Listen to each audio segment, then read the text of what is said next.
A través de los siglos, la Iglesia se relacionó con distintos personajes de gran poder. Nella storia del cristianesimo ci sono molte pagine oscure. Los profetas necesitan del político para que sus profecías se cumplan. La Iglesia Poder tuvo un rol determinante en la represión, persecución, tortura, asesinato y muerte de militantes católicos que le molestaban. Se fossi Papa non farei accordi con Hitler o con Mussolini. ¿Cuál fue el rol de la Santa Sede durante el Holocausto judío? O te conviertes o te mato. Tuvo un rol fundamental en la fuga de los nazis. ¿Lo han llegado a llamar el Papa de Hitler? Molti ebrei sono stati salvati, nascosti in Vaticano, nei conventi. ¿Por qué razón se vio envuelta en uno de los mayores escándalos económicos de la historia? Dentro de los aparatos eclesiásticos hay auténticos grupos mafiosos. Lo IOR era la cloaca della corruzione e della immoralità all'interno della città del Vaticano. La forma de la cruz es la forma de la espada. Jesús ha dicho muy claro que la espada no es la manera. ¿Cómo evitar las relaciones peligrosas?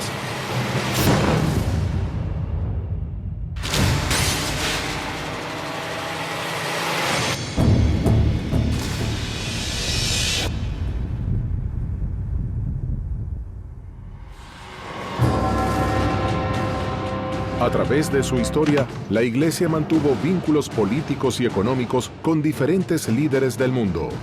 Pero, ¿qué sucedió cuando esos gobernantes provocaron los hechos más sangrientos de la historia?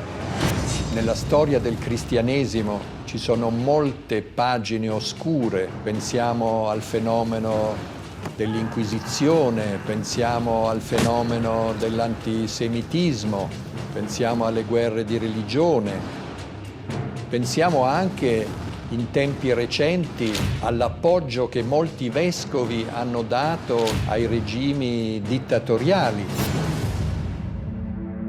En el año 1922, el italiano Benito Mussolini asumió como primer ministro y permaneció en el poder durante 20 años.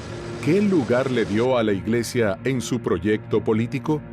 ¿Cuál fue la relación que entabló con el Papa Pío XI? ¿Mussolini era un hombre de fe? No era tan practicante porque él venía del socialismo, ¿no? Él había fundado un periódico socialista y era un maestro socialista y tenía una militancia socialista importante, pero después se da cuenta que la Iglesia es un elemento central en Italia, sin la que evidentemente no se puede gobernar. ¿Por qué Mussolini necesitó estar cerca de la Iglesia Católica? ¿Qué beneficios le trajo la firma del Pacto de Letrán? Vaticano es el nombre de una de las 7 colinas tradicionales de Roma. Es decir, nuevamente, el Estado del Vaticano nace recién en 1929 en el concordato que va a tener el Papa con el régimen de Mussolini. Obviamente, la alianza entre lo religioso y lo político es lo que permite que se operativice lo que los jerarcas de las religiones y de las iglesias dicen. Y por eso es una alianza inevitable. Hay resarcimiento económico muy importante y a cambio de lo cual la Iglesia concede a Mussolini el apoyo político, que los sacerdotes no se puedan meter en política y el patronato, esto es que la Iglesia presenta a Mussolini candidatos a sitiales episcopales y Mussolini decide quiénes van a ser los obispos de cada una de las regiones de Italia y por supuesto el de Roma también, ¿no? Questo che mi scandalizza è tuttavia spesso comprensibile con la prudenza umana che cerca di evitare scontri troppo duri con i regimi politici esistenti. Se fossi Papa non farei accordi con Hitler o con Mussolini, per esempio, ma tuttavia non mi sento di condannarli così duramente perché ci sono delle circostanze che limitano la colpevolezza di questa loro scelta. ¿Qué consecuencias tuvo la firma del Pacto de Letrán? Tuvo la consecuencia de que Mussolini gana el apoyo de este poderosísimo, de esa cuestión tan poderosa del poder terrenal y espiritual de la Iglesia, ¿no? O sea, sin ser molestado ni cuestionado en absoluto, y la Iglesia es una parte importante del esquema de poder del fascismo, ¿no? El régimen fascista es un régimen muy importante porque es el gran maestro de Hitler. ¿Por qué muchos historiadores atribuyen a la Iglesia Católica el origen del antisemitismo? Desde el punto de vista cristiano, según el Nuevo Testamento, los judíos son deicidas, son asesinos de Dios. Fueron las iglesias cristianas, en plural, las que llevaron el odio a los judíos a todos los rincones de la tierra, incluso en lugares en los que jamás pisó un judío. A lo largo de toda la historia, las iglesias hablaban de, sobre todo en Pascua, ¿sí? Dios es amor, Dios tomó carne en su Hijo que fue sacrificado Jesús, punto y aparte, los judíos mataron a Jesús. No hay que ser muy psicólogo para entender que una educación así lleva al odio a los judíos. Hitler era católico. Hitler fue acólito, monaguillo. Hitler intentó entrar al seminario. Hitler quiso ser sacerdote católico. ¿Cuál fue el vínculo que Adolf Hitler tuvo con la religión católica y con los referentes de la Iglesia? Tiene, por supuesto, como va a pasar con todos los poderosos, buenos vínculos con algunos católicos y buenos vínculos con algunos jefes protestantes porque sabe que le conviene y a la vez siempre hay gente dispuesta a hacer lo peor, ¿no? Aún en nombre de la religión. En 1939 murió el Papa Pío XI y su lugar fue ocupado por Pío XII. ¿Qué papel desempeñó la Iglesia durante el nazismo? ¿Qué rol tuvo Pío XII durante el Holocausto? Papa Pío XII es un papa, yo creo que de los peores papas que ha tenido la historia, ¿no? De los más sospechados. Tuvo mucho que ver con, por lo menos, si no el apoyo explícito, una condescendencia muy importante con los regímenes fascista y nazi, ¿no? ¿Conocía Pío XII lo que sucedía en los campos de concentración nazis? Había dos problemas. Uno, que la Iglesia Católica tiene como estrategia aceptar las peores condiciones y seguir con su trabajo pensando a largo plazo. Entonces, en ese sentido, firmó el concordato en que prácticamente se comprometía, subordinaba a la Iglesia Católica al Tercer Reich, era muy claro. Debe haber conocido la existencia de los campos de concentración y, bueno, era testigo de lo que se hacía con el pueblo judío.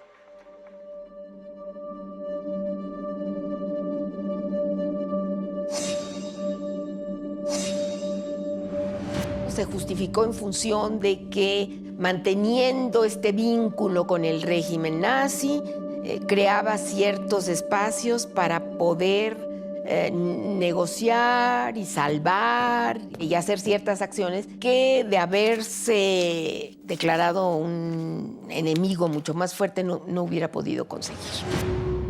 De acuerdo a diferentes investigaciones, muchos jerarcas nazis habrían huido en el peor momento. ¿Tuvo la Santa Sede un rol en ese escape?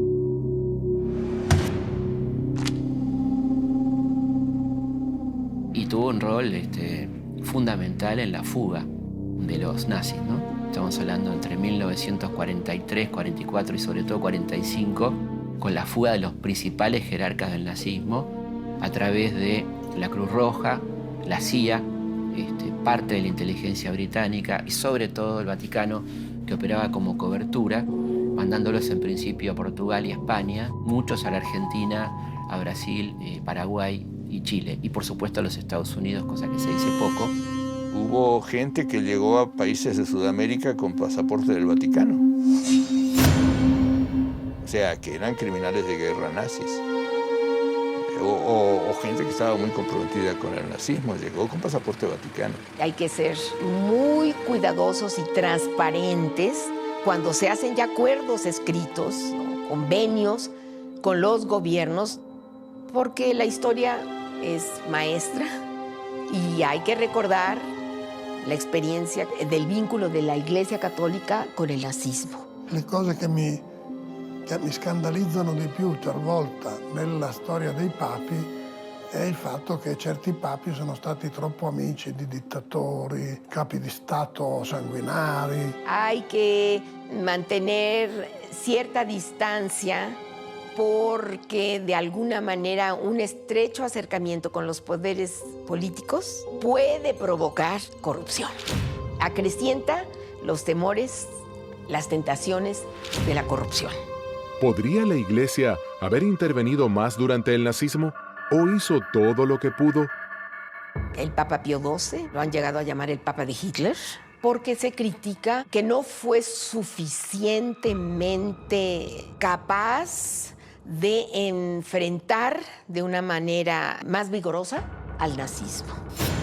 El Papa, como figura representativa de la Iglesia Católica, estaba en Roma, que estaba dentro del área controlado por los alemanes, y evidentemente trató de manejar la cosa en la forma más diplomática que podía. El Papa Pío XII en este momento está siendo sujeto de una especie como de juicio histórico. Encuentras libros que están a favor de que el Papa defendió a los judíos, que el Papa estuvo contra Hitler, y otros que están en contra. Como es una guerra, las istituzioni non possono essere o blanco o nero. Forse la Chiesa avrebbe potuto fare di più, perché essendo un ente multinazionale così diffuso nel mondo, forse avrebbe potuto esercitare un'autorità più franca contro Hitler, contro il nazismo. Non l'ha fatto. I compromessi che la Chiesa ha fatto con il nazismo, per esempio, anche col fascismo in Italia, sono spiegati, non giustificati ovviamente, ma spiegati con ragione di prudenza. La realidad siempre es imperfecta y perturbadora. ¿Por qué no aceptar que hubo ambigüedad por parte de la Iglesia? Yo no cuestionaría a Pío XII porque haya tenido ciertos detalles o ciertas aperturas o ciertos discursos, pero tampoco podemos ser tan tajantes en un juicio histórico. ¿Tuvo toda la institución eclesiástica esta misma actitud prudente? Para entender la Iglesia Católica hay que entender que una cosa es el Papa y otra cosa son las iglesias particulares. No se puede pensar en la Iglesia como un bloque. Para algunos historiadores, la Iglesia utilizó el silencio como una estrategia, ya que denunciar los hechos habría provocado mayores represalias. Si se hacía muy público, esto se sabe documentalmente, se podían llegar a tomar, y de hecho se tomaron represalias en otros campos de concentración. Avendo da fare con un regime duro come quello di Hitler, avevano ragione di aver paura, per esempio.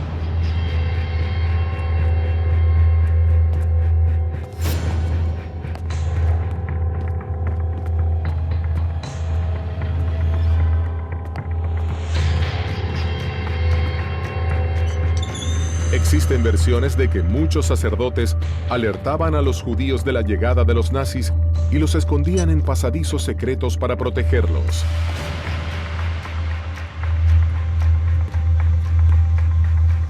Durante tutto il periodo nazista, molti ebrei sono stati salvati, nascosti in Vaticano, nei conventi. Que se podría haber hecho mucho más, seguro, pero creo que no hay que ocuparse o ubicarse en ninguno de los dos extremos. ¿Hay hechos concretos que den cuenta de la ayuda de la Iglesia a los perseguidos? La Iglesia Católica polaca estaba confrontada con los nazis y participó de la resistencia, lo mismo otros sectores de la Iglesia Católica, ¿no? Se si va a Gerusalemme, al cimitero ebraico, alla celebrazione dell'Olocausto, eccetera, ci sono dei giusti cristiani cattolici che hanno aiutato gli ebrei.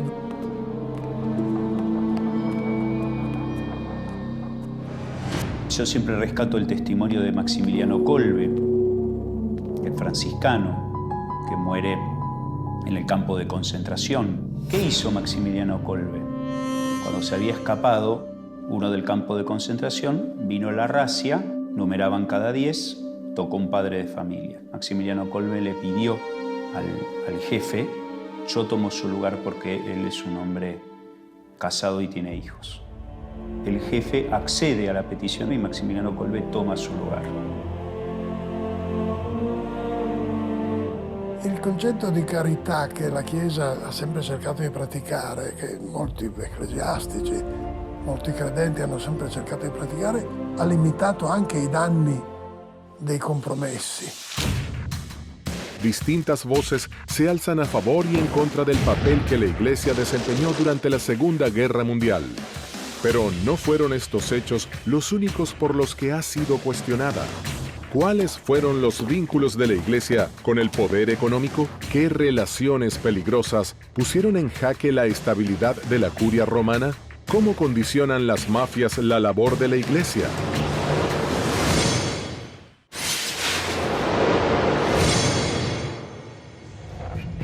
¿Cuáles fueron los vínculos de la Iglesia con el poder económico? ¿Qué relaciones peligrosas pusieron en jaque la estabilidad de la curia romana? ¿Cómo condicionan las mafias la labor de la Iglesia? La Santa Sede estableció vínculos políticos complejos a través de su historia.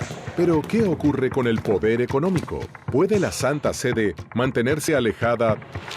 Siempre la religión va a influir en el poder y el poder en la religión. Uno y otro está intersectado y siempre los profetas necesitan del político para que sus profecías se cumplan. ¿De qué manera la curia puede evitar los hechos de corrupción que pueden surgir en su interior? Dentro de los aparatos eclesiásticos hay auténticos grupos mafiosos y entonces esos grupos mafiosos están coaligados con lavado de dinero y auténticos delincuentes. Hay que entender que por un lado hay mafias y por otro lado también hay gente decente. Y esa gente decente siente que tiene un compromiso y un interés por rescatar la iglesia, ¿no?, de estos otros mafiosos. En el inicio del pontificado del Papa Juan Pablo I ocurrió uno de los escándalos financieros más resonantes de la historia. È un fatto che la Chiesa abbia avuto interessi enormi sia nel Banco Ambrosiano con Calvi sia nella banca di Sindona e che per fare soldi si sia alleata con personaggi che avevano affari con la mafia. Michele Sindona fue un comerciante que estableció relaciones con algunos miembros del Vaticano. A partir de entonces fue conocido como el banquero de Dios. Sindona fonda una banca, la Banca Privata Finanziaria, e in questa banca, grazie ai suoi rapporti con il cardinale Montini, che poi diventerà Papa Paolo VI, riesce a far entrare anche lo IOR, sia pezzi della mafia siciliana, sia pezzi della mafia americana. ¿Qué puede hacer la Iglesia con los referentes de la mafia infiltrados en la institución? ¿Cuáles han sido las consecuencias cuando el Papa decidió intervenir? La verdad es que respecto a los escándalos económicos, el Papa ha podido hacer muy poco. Y si hiciera demasiado, probablemente no lo tendríamos entre nosotros. Ya las historias han abundado a propósito de otros. Me acuerdo de uno, Albino Luciani, que trató de hacer lo mismo y solo duró 33 días y se llamó Juan Pablo I, el patriarca de Venecia. Sabemos muy poco de Juan Pablo I, sabemos que intentó aplicar esa concepción cristiana realmente, desprendiéndose de los bienes materiales, queriendo vender bienes de la Iglesia para ayudar a los pobres del mundo y cuestionando el aparato financiero del Vaticano, incluía el Banco Ambrosiano, por ejemplo, donde había una verdadera mafia encabezada por banqueros como Roberto Calvi y muy cercana a personajes de la logia Propaganda 2, ¿no? Y a Gladio, que eran grupos de la derecha que eran una especie de subsistencia del fascismo, ¿no?, en la posguerra. Papa Luciani diceva che il primo provvedimento che avrebbe preso era quello di mettere ordine nello IOR. Io sono convinto che non glielo potevano permettere perché lo IOR era, come abbiamo visto a distanza di 37 anni, era la cloaca della corruzione e della immoralità all'interno della città del Vaticano. Paul Marcinkus fue un arzobispo que estaba al frente del IOR, el Instituto para las Obras de la Religión. A fines de los años 60 habría hecho negocios junto a Michele Sindona, ex asesor de Pablo VI, y Roberto Calvi, presidente del Banco Ambrosiano. Todos fueron acusados de haberse involucrado con paraísos fiscales y tener una estrecha relación con la mafia. L'Istituto per le Opere di Religione è la banca del Vaticano che controlla soprattutto, sono 5-6 miliardi di euro di patrimonio finanziario, soprattutto i soldi dei clienti della banca. I clienti sono sacerdoti, congregazioni religiose italiane e di tutto il mondo. E il Papa Luciani, che è andato a supplicare Paolo VI, e Paolo VI lo mandò da Marcinkus, e Marcinkus, tenendolo in piedi, mentre gli rispondeva scrivendo, gli disse: caro cardinale, caro patriarca, qui noi non facciamo beneficenza, qui facciamo affari. Era il presidente dello IOR. Il problema è che lo IOR nel corso dei decenni è finito in tantissimi scandali, perché all'interno dello IOR hanno riciclato denaro i mafiosi, hanno riciclato denaro politici, imprenditori, tutte persone che non avevano alcun diritto, secondo le leggi del Vaticano, di avere i soldi allo IOR. Monsignor Marcinkus, che all'epoca era il capo dello IOR, perché Marcinkus aveva comprato con il Banco Ambrosiano di Calvi, aveva comprato tutte le banche popolari venete, che erano quelle che finanziavano i piccoli imprenditori, le imprese di famiglia, i contadini, i pescatori, che dava dei prestiti basati sulla parola. Eliminando questo circuito, diciamo, di base, creò la premessa per la rovina dell'economia veneta. Incredibilmente, per 20 anni lo IOR è stato in mano a personaggi che per fare affari, diciamo, non rispettavano, se ne fregavano delle parole del Vangelo. A un certo punto questa cavalcata si interrompe quando si scopre che la banca di Sindona ha dei rossi spaventosi. Algunos de los protagonistas de este escándalo murieron en condiciones que despertaron sospechas. Michele Sindona habría sido envenenado. Y Roberto Calvi fue hallado sin vida bajo un puente en la ciudad de Londres. La figura di Papa Luciani, Papa Giovanni Paolo I, è da una parte un mistero, dall'altro un errore della storia. Questo Papa, che era abbastanza, come dire, malato, ma era deciso ad intervenire sullo IOR, a mio parere è stato ucciso.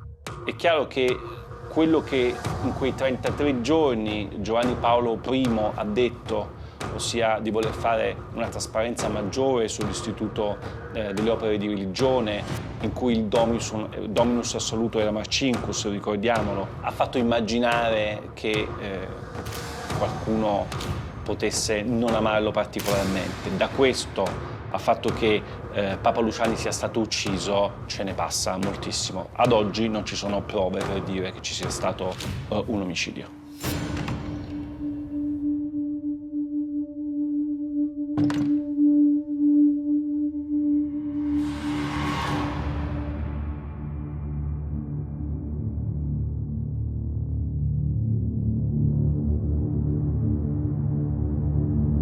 Por supuesto que no tenemos las pruebas, no las vamos a tener.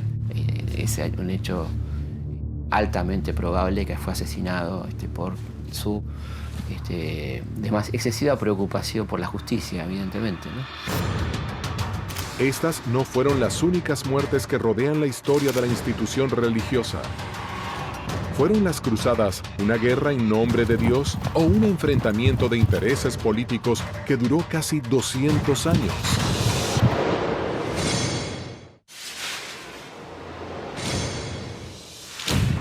En el siglo XI se iniciaron oficialmente las cruzadas, uno de los episodios bélicos más cruentos de la historia de la Iglesia. ¿Qué motivó que miles de hombres murieran en nombre de Dios? Las cruzadas son un movimiento muy interesante. Algunos autores van a trabajar en que son 11 cruzadas, otros opinan que hay 13 cruzadas o más.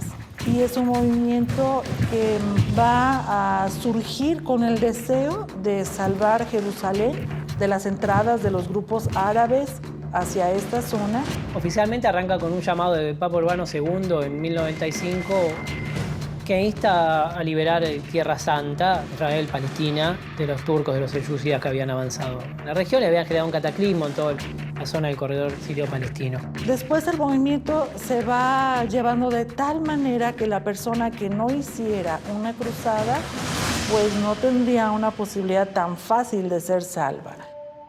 Estas expediciones modificaron la vida cotidiana de los hombres y mujeres de la época.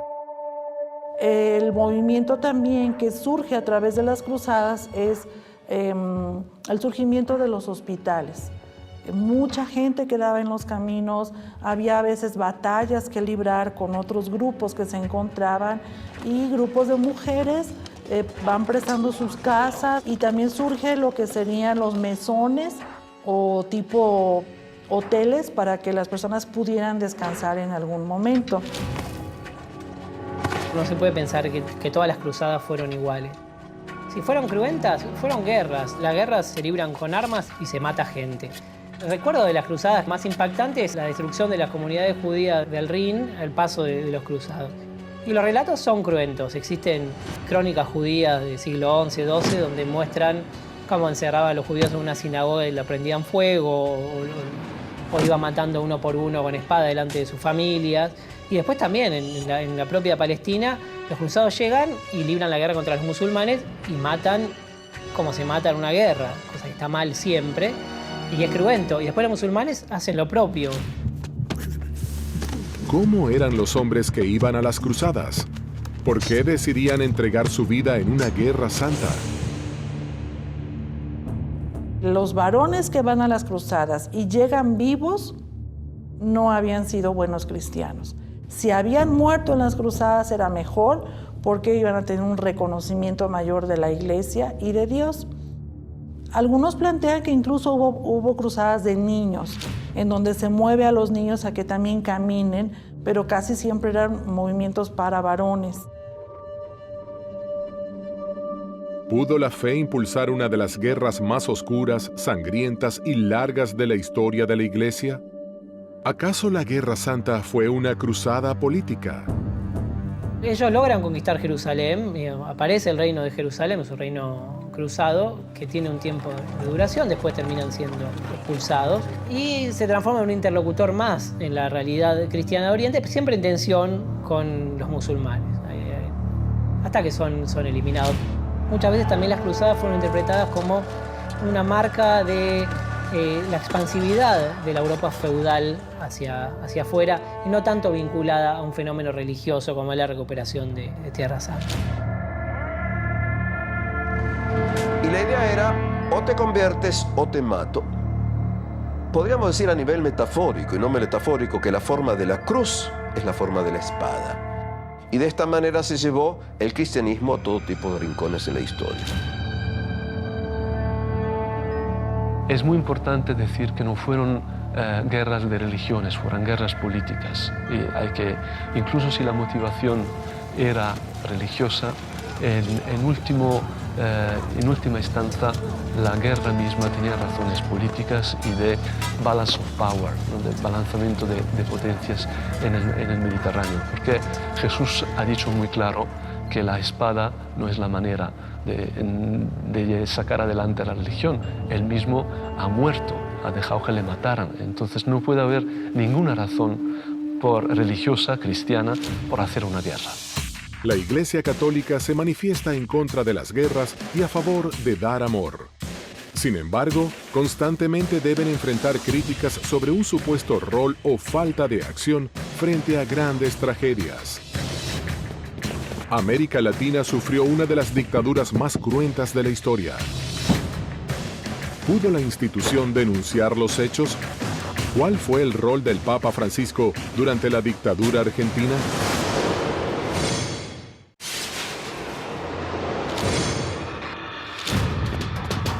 En el último siglo, América Latina ingresó en uno de los periodos más oscuros de su historia. ¿Cómo reaccionó la Iglesia ante los hechos de violencia de la época? ¿Qué participación tuvo Jorge Bergoglio durante la dictadura argentina? Es importante recordar que el continente o el subcontinente de América Latina es un terreno bastante fértil a la emoción, pero también a la pasión. Y al mismo tiempo ha sufrido guerras, ha sufrido hambrunas, ha sufrido dictaduras, ha sufrido el azote de una cantidad de élites que son los principales propietarios de la tierra. Entonces hay mucha injusticia social a lo largo y ancho del continente. En la década del 70 surgió la Biblia latinoamericana. Una interpretación latinoamericana y muy revolucionaria, muy progresista del texto bíblico. Básicamente el Nuevo Testamento. En los epígrafes habla que el cristiano debe comprometerse absolutamente por todos los medios, esto incluye evidentemente la lucha armada, para cambiar la realidad, ¿no? Esta Biblia será, por supuesto, prohibida absolutamente por las dictaduras latinoamericanas, particularmente la Argentina. ¿Qué lugar ocupó la Iglesia Católica ante los hechos vividos en la República Argentina? ¿Qué participación tuvo ante la desaparición de personas? ¿Cuánto incide que la institución sea parte del Estado? En algunos países como la Argentina hay que tener en cuenta que la Iglesia no es algo anexo al Estado, es parte del Estado. El artículo 2 de nuestra Constitución, nada más y nada menos, dice: el Estado argentino sostiene el culto católico. La palabra sostiene es polisémica, tiene dos significaciones por lo menos, que es que adopta como religión oficial al culto católico y que la sostiene económicamente y la convierte en parte del Estado. Entonces los actos del Estado son avalados por la Iglesia y promovidos por la Iglesia Poder.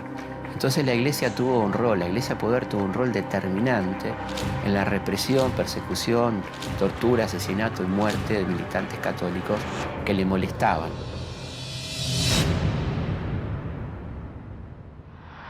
Cuando el 13 de marzo del año 2013 el cardenal Bergoglio se convirtió en Papa Francisco, hubo diversas reacciones en su propio país. Para algunos, había sido cómplice de la dictadura militar. Nell'Argentina, per esempio, Bergoglio faceva parte di una minoranza di vescovi che aiutavano i perseguitati politici, ma molti vescovi silenziosamente hanno appoggiato la dittatura in Argentina.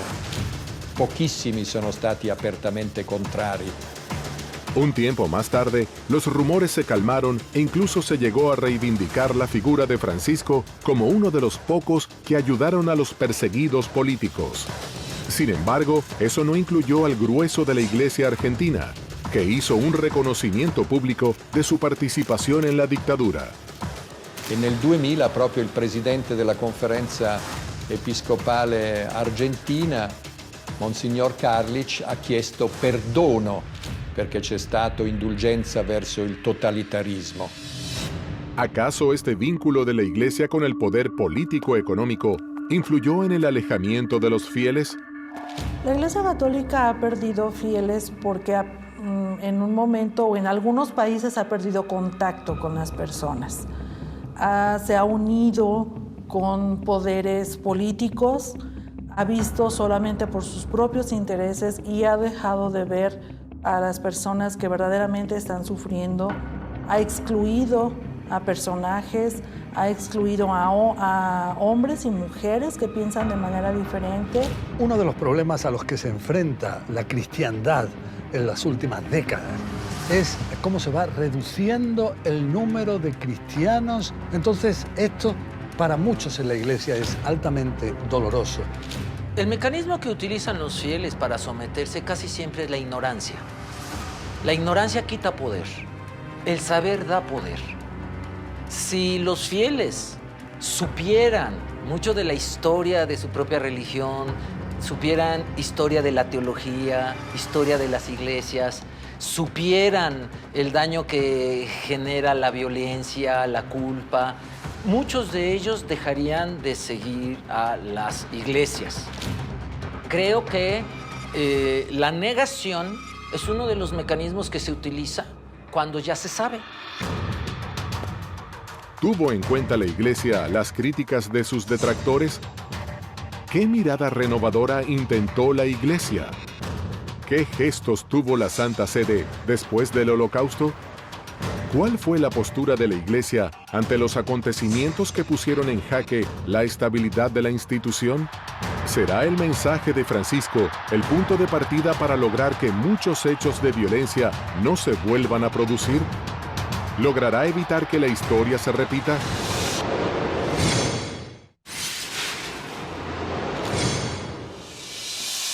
La Iglesia Católica ha sido acusada de mantener oscuras relaciones con el fascismo, el nazismo y las dictaduras militares mundiales.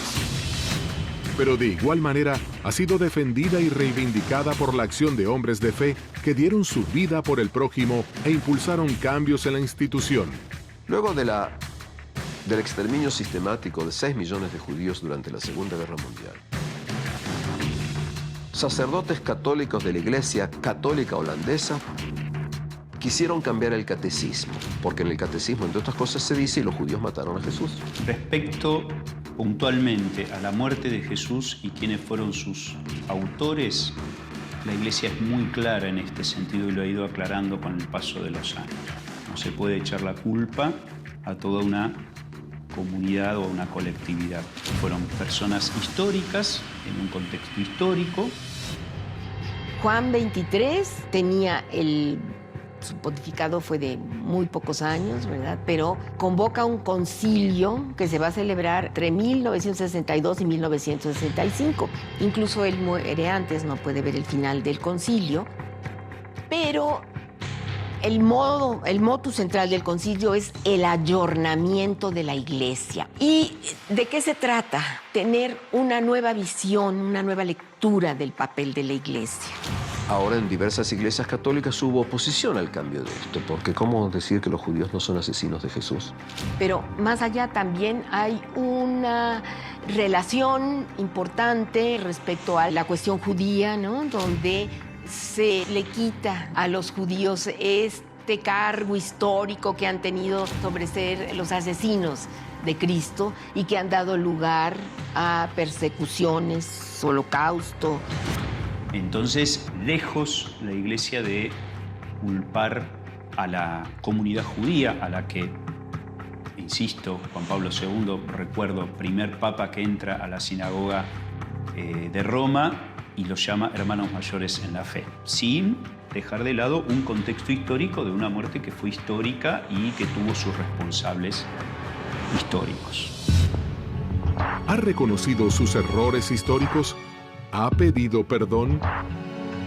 Entiendo que la Iglesia Católica Apostólica Romana debe hacer un largo cuestionamiento de su comportamiento a lo largo de la historia.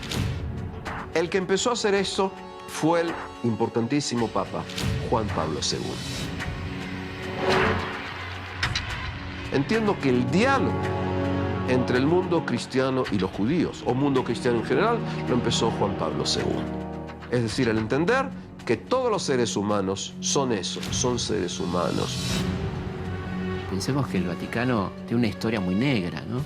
Con honrosas excepciones que uno podría cifrar en Juan XXIII, en algo de Paulo VI, ¿no? En ese interesantísimo Juan Pablo I y algo del segundo, pero sobre todo Francisco en este momento, ¿no? Pero estamos hablando de 4 personas, 5 personas, a lo largo de miles de años, ¿no?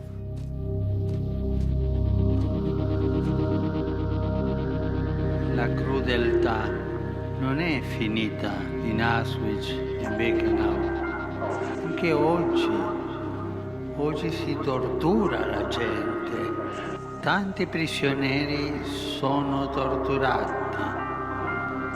È terribile.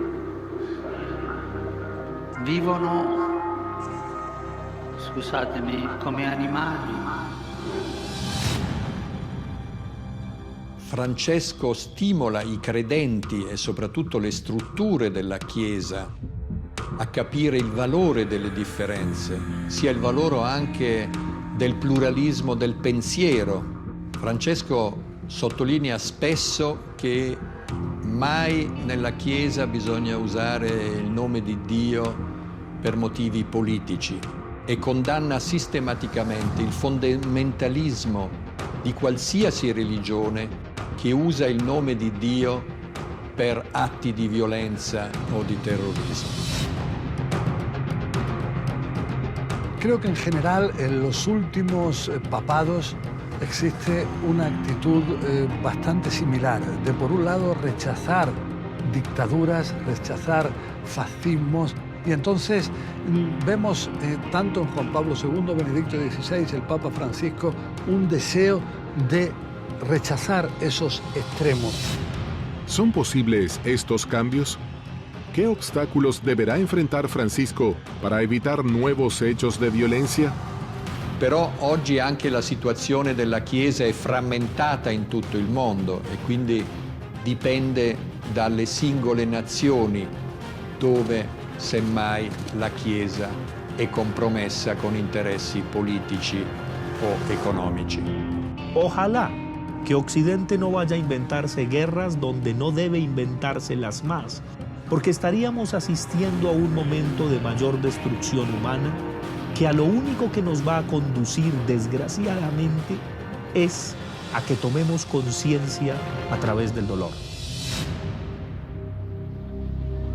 È stato un giorno speciale. Tutti qui siamo peccatori.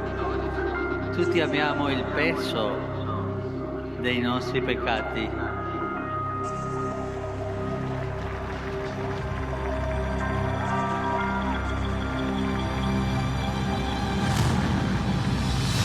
¿Cuál será el lugar que ocupará la Iglesia en el futuro? ¿Se vinculará con los poderes políticos y económicos mundiales? ¿Cómo intervendrá la Iglesia en los hechos históricos que se avecinan? ¿Cuál será su postura ante las decisiones de los líderes del mundo? ¿Cómo evitará tener vínculos que puedan transformarse en relaciones muy peligrosas?